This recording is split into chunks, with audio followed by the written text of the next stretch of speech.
You have a very interesting education. We did some research, I suppose you could say. Yeah. So why don't you tell the listeners what you majored in, what you studied here? Well, in fact, I was having a little flashback coming up here at the Heights because I spent my freshman year living up here in these metal Butler buildings that used to be dorms.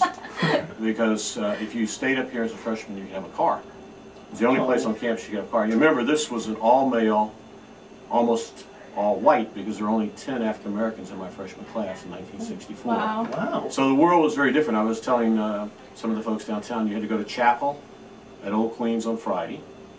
You had to be able to swim. And I guess we can say on this R-rated version, if you don't know this, the men that took swimming had to swim in the nude.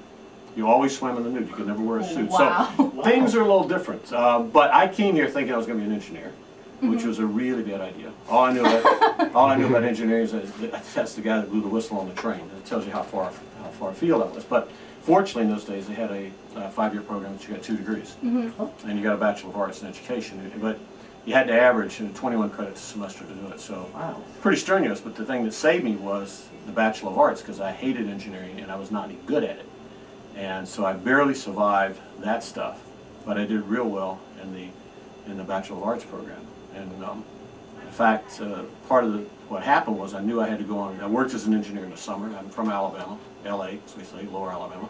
And I worked as an engineer in the paper mills, and I hated it even worse working at it. So I knew I had to do something else. And everybody was getting their MBA at the time, but I figured, a couple of schools, Cornell, Stanford, and Columbia, started a double program with a JD and MBA together in 4 years, and that was sort of like a double program side.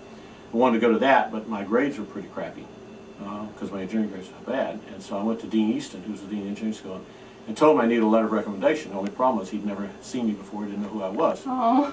So I showed him my engineering grades and showed him how bad they were. He said yes, and I said, you don't want me to be an engineer. I need a letter from you because I have really good law boards. He wrote me a great letter of recommendation, and I understand he just turned 101. Oh, He's still with us, wow. yeah. So, but anyway, that helped get me into Cornell. I got my MBA and my JD, and I turned the 4-year program there into a 5-year program because I still didn't know what I wanted to do. And so after 10 years, I wound up with 4 degrees, no idea what I was going to be.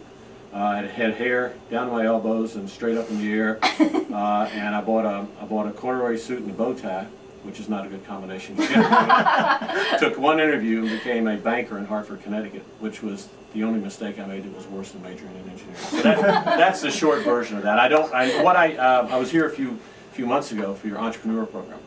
And our cameraman Marlon actually went to cat with that was a good night. I enjoyed it. That was good. But I'm not an entrepreneur. But the main message I had for any of you folks listening is that you should chase your dreams and do what you love. And that's something in 1964 people didn't do. Your mom, you struggled because we had no money, and I had a scholarship here. You were supposed to be a doctor, lawyer, Indian chief, something to always assure you of having a job.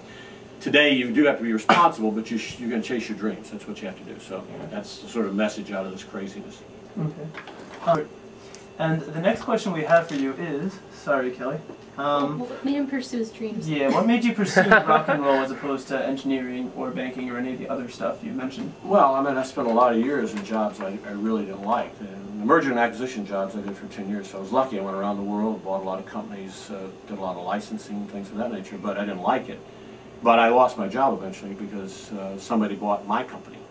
And when they buy your company, there are 2 groups of employees they get rid of. They get rid of lawyers and guys that do mergers and acquisitions because that's how they got there in the first place. So I lost my job. It happened twice. The second time, I had no place to go. I didn't have a home. I left my practice wife, and I was out on the streets. And somebody literally in a bar took me in and gave me a place to live. And while I was there looking for a job, I met a headhunter who said you'd be perfect for Marvel Comics because you read comic books. So it was by accident. Again, you shouldn't back into your life. You should do straight ahead forward and plan it. But I knew immediately when I got there that this is what I should do. And I was lucky. I did it for about 9 years, and then that job went away, and I had to find a new life. And I found out that the president of the Rock and Roll Hall of Fame was available as a job, and so I did everything I could to get that job. I have 100,000 comic books. I have 500,000 records. I've lived inside of pop culture my whole life, but I never had the nerve or foresight to chase it as a career. And finally, it sort of found me versus me finding it. I like that. Your career finds you. Yeah. If you're just tuning in, Terry Stewart mentioned before that he's actually an alumni of Rutgers. Mm-hmm. He is attending the Alumni Hall of Fame dinner this evening. He's being inducted. Yeah, so how do you feel about being inducted? Well, like I said, it befuddles me, and I mean that sincerely, that for somebody who's been so lucky to do what I've done over the last 20-something years with comic books and rock and roll, I'm honored in the sense that they are elevating popular culture, which is what I do, and the impact of popular culture, alongside some of the other folks that are being inducted or have been inducted. But one of my great idols who's been inducted, who was Rutgers' first All-American, Paul Robeson, who was African-American, who became a movie star, a great singer, eventually blacklisted through the whole McCarthy era and that sort of thing. To think that I'm part of a piece of paper or a scroll or an archive somewhere that has both names is just, I'm unworthy, but it's still, it's so incredibly exciting for me. So I'm looking forward tonight. I hope to have some fun. The great news is that the other great experience I had here was being in a fraternity, which is kind of strange to say, because it was something I hated before I got to Rutgers. I came out of the South where fraternities were very elitist, and I wound up with a bunch of lunatics, and we were on probation every semester I was here for something. This wasn't a family show. I would go through the litany of things that we did. But the great news is, out of that house, which at one time had 150 brothers in it, that 10 of those guys have been my best friends for 40 years, and we do everything together all year. That's nice. And it's whether it's weddings, bar mitzvahs, christenings. Unfortunately, now getting our age, we've had a funeral, but there are 26 people there with me tonight doing this, which is extraordinary that they wanted to come. Yeah, it's great. I mean, there's a lot of jokes in there, and they've made most of them the last 2 days, because we've been down at the shore having a few adult beverages and trying to remember so we could tell the same stories we've been telling for 40 years. So, the fraternity experience here was extraordinary, and it's one that changed my life.